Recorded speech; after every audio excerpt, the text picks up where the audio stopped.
வணக்கம், good morning, welcome back to Rainman studio. இது உங்கள் வெங்கடேஷன் ரெயின்மேன் ஸ்டுடியோவின் இனிய காலை வணக்கம். இன்றைய வானிலை நிகழ்வு 8 டிசம்பர் 2024. உங்களுக்காக இன்றைய வானிலை நிகழ்வை பார்க்குறதுக்கு முன்னாடி இந்த சேனலை நீங்கள் சப்ஸ்கிரைப் பண்ணலன்னா சப்ஸ்கிரைப் பண்ணிவிட்டு பெல்லைக்கான் தொட்டு ஆல் நோட்டிஃபிகேஷன் எனேபிள் பண்ணிக்கோங்க. அதே நேரத்தில் ஃபேஸ்புக் ஃபாலோ பண்ணுறீங்கன்னா ஷேர் பண்ணிக்கோங்க. ஸோ இன்றைய வானிலை நிகழ்வில் நம்ம மிக முக்கியமாக கவனிக்க வேண்டிய ஒரு விஷயம் என்ன அப்படின்னா, வங்கக்கடல் பகுதிகளில் நிலவிட்டுக்கூடிய சவுத் வெஸ்ட் பேல இருக்கக்கூடிய அந்த குறைந்த காற்றழுத்த தாழ்வு பகுதியானது அதே பகுதிகளில் நீடிக்குது. அது மேலே வலுவடைகிறதுக்கு கொஞ்சம் காலதாமதம். காரணம், அதனுடைய காற்றின் பாதிப்பு இருக்குது. அதாவது காற்றின் பாதிப்புனா இந்த காற்றின் முறிவு பகுதியினுடைய, அதாவது ஒரு ஷியர் அமைப்பு அப்படின்னு சொல்லக்கூடிய ஒரு அமைப்பு அதுக்கு உறுதுணையாக இல்லை. அது அடுத்த வரக்கூடிய 24 மணி நேரத்தில் மாற்றங்கள் ஏற்பட்டு அது ஒரு வலுவான நிலையை எட்டிய அந்த சலனமானது மேல் நோக்கி நகரும். ரீஸ்ட்ரக்சரிங்னு சொல்லலாம். அதாவது ரீஸ்ட்ரக்சர் பண்ணிவிட்டு அதுக்கப்புறமா அது மேலெரும்பி திசை மாறி முன்னேறி தமிழகத்தை நோக்கி வரும் அப்படின்னு நம்ம சொல்லலாம். இதில் இந்த அமைப்பு தான் இப்போ உங்களுக்கு காட்டியிருக்கேன். கிழக்கு திசை காற்று இலங்கை ஊடாக இதனுடைய ஈரமிகு காற்று இப்போ உந்துகிறது. ஸோ இலங்கையில் இன்று முதல் சில பகுதிகளில், கிழக்கு மாகாணங்களில் பல பகுதிகளில் கனமழை பதிவாக ஆரம்பிக்கும். அதே நேரத்தில் என்சம்பிள்ஸ்ன்னு சொல்லக்கூடிய நம்ம மிக முக்கியமாக கவனிக்கக்கூடிய இதில் பார்த்திங்கன்னா, பெரும்பாலானவர்கள் இப்போ நம்ம அந்த கீழே வட்டமிட்டு இருக்கக்கூடிய பகுதி ஜெனிசிஸ் இருக்கக்கூடிய பகுதி, அதாவது தாழ்வு நிலை இருக்கக்கூடிய பகுதியை பேஸ் பண்ணி அங்கேருந்து போகக்கூடிய அந்த ஃபோர்காஸ்ட் பண்ணுற மெம்பர்ஸ் எந்த அளவுக்கு அந்த சலனத்தை கரெக்டாக பிக் பண்ணியிருக்காங்கன்றதை பேஸ் பண்ணி ஒரு வட்டம் விட்டுருக்கோம். அதிலேருந்து அவங்க போகிற இடத்த பார்த்தோம் அப்படின்னா, ஆல்மோஸ்ட் பார்த்திங்கன்னா இந்த டெல்டாலேருந்து பாண்டிச்சேரி கடலோர பகுதிகளை நோக்கி இந்த சலனம் செலுத்துவதற்கு வாய்ப்புகள் இருக்கும்னு சொல்கிறாங்க.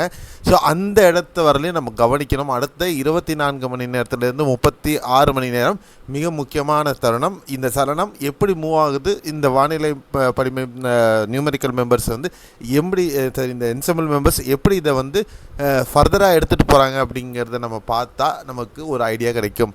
ஆனால் அனைத்து மெம்பர்ஸுமே பார்த்திங்கன்னா ஒரு சேர இது ஒரு நன்கு அமைந்த காற்றழுத்த தாழ்வு பகுதி அல்ல ஆழ்ந்த தாழ்வு மண்டலமாக கரையை நெருங்கும் அப்படின்றாங்க.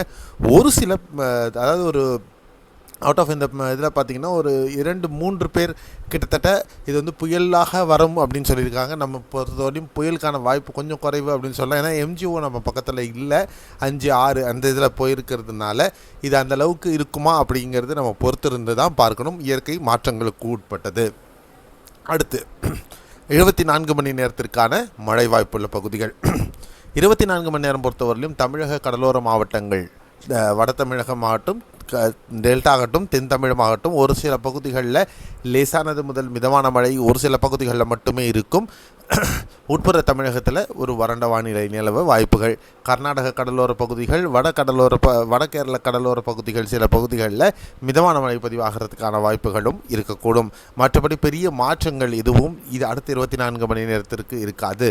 இந்த சலனம் சார்ந்த மழையானது 10ஆம் தேதி இரவு அல்லது 11ஆம் தேதி விடியற்காலையிலிருந்து தமிழக கடலோர மாவட்டங்களில் பதிவாக ஆரம்பித்து பின்னர் உட்புற மாவட்டங்களையும் வந்தடையும்.